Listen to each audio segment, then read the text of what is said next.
I must say I was caught by a surprise that the wound on the Dorado catfish, Dora, has been filling in actually with the muscle mass. It's pretty much almost fully restored now, a week later.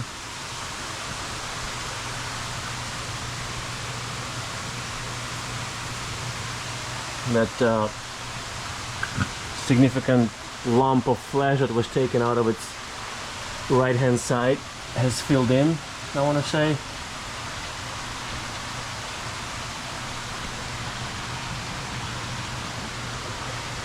It looks almost flat now, and those little dots are the new skin, is the new skin growing on it.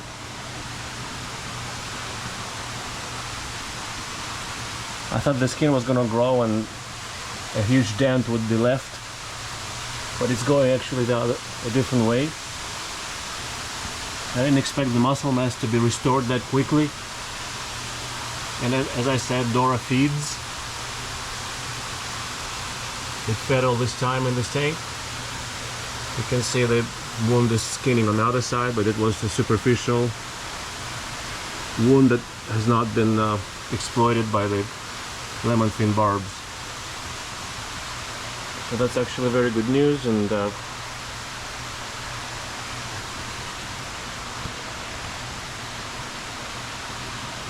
very good surprise.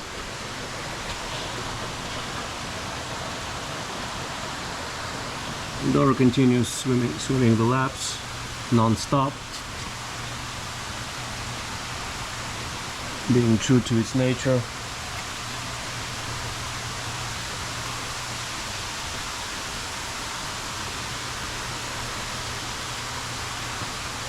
But it's amazing, it's pretty much smooth. There's a little indent still, but compared to what it was, let's say it's 90% filled.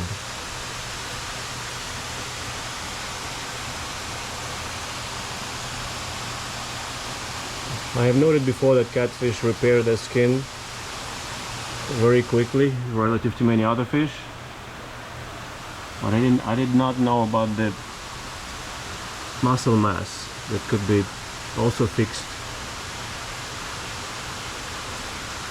as quickly, if not quicker.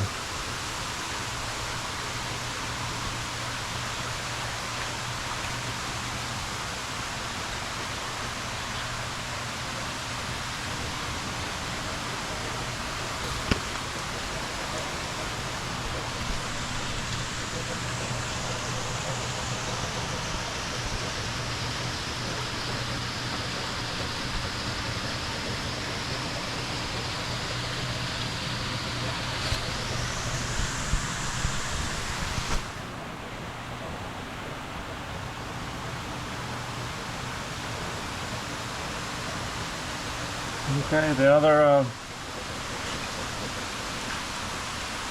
topic I wanted to touch on today is the separation of the great white, the Wels catfish, and the Indian shovelnose.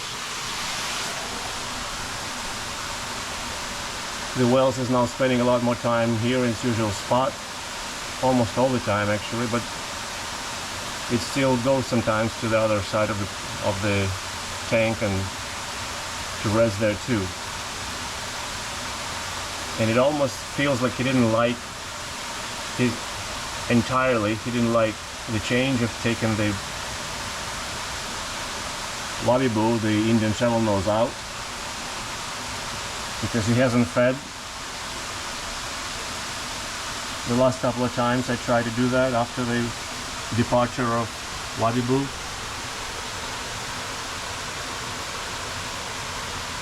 I thought he would be so happy he'd be feeding right away.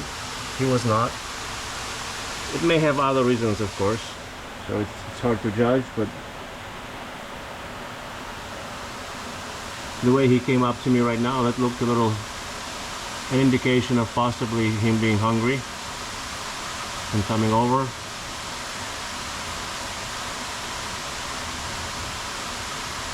So we'll see.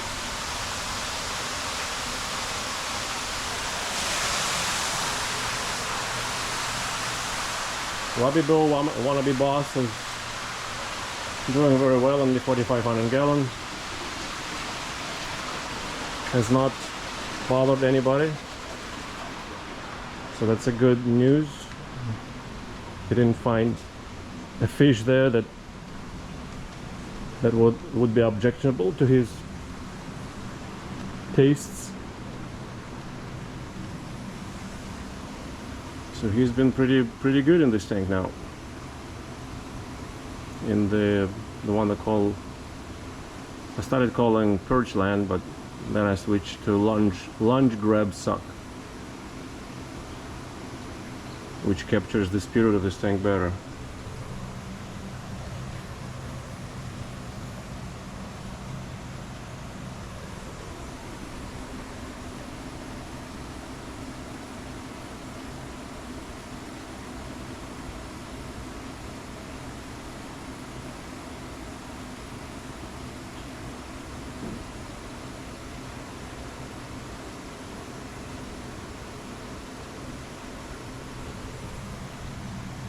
He still swims laps around the bottom mostly, as you can see. Other times he's sitting in the current, facing the current. He's been taking pellets. He has not taken fish yet on this tank. He actually has paused taking fish in the 25,000 also lately. Some of you remember that I gleefully reported how he started taking fish earlier this year in the winter and spring of 2025.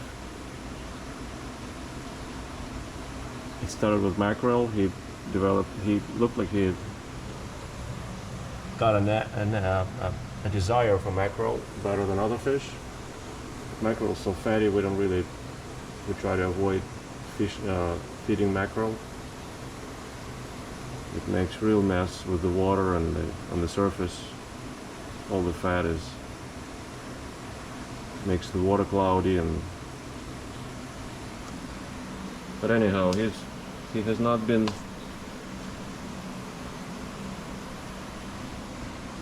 taking fish for us, I'd say, for the last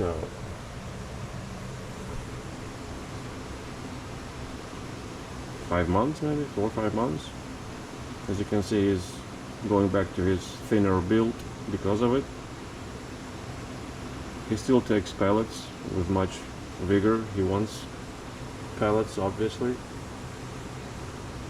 With the herring that we've been offering, he took some of it along with mackerel and after the mackerel, and then he stopped. Again, it could have been seasonal, you never know. Or you should not say never. Sometimes you don't know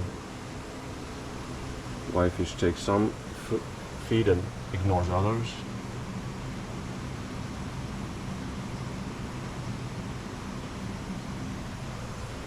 But anyhow, overall this has been good.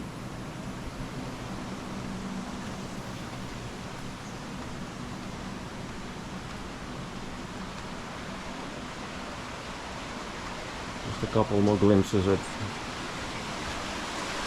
Dora and the great white,